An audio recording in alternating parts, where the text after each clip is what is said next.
दत्तो देहि विपदे चतुष्पदे चतुष्कोणमण्डलं कृत्वा तदुपरि नैवेद्यपात्रं विधाय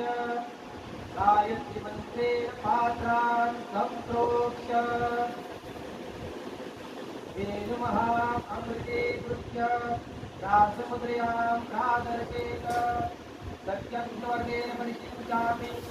नैवेद्यं निवेदयामि ॐ प्राणाय स्वाहा ॐ अपानाय स्वाहा ॐ ज्ञानाय स्वाहा ॐ उदानाय स्वाहा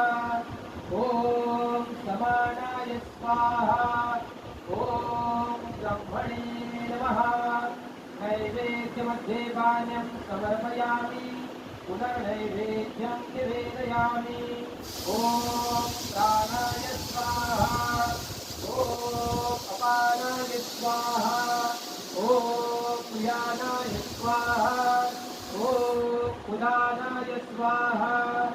ॐ समानाय स्वाहा ॐ ब्रह्मणे नमः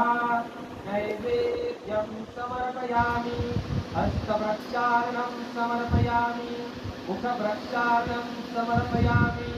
सद्गुरु साईनाथ देवताभ्यो नमः प्रार्थनापूर्वक नमस्कारं करोमि तथा च मङ्गलारातिं दीपं दर्शयामि।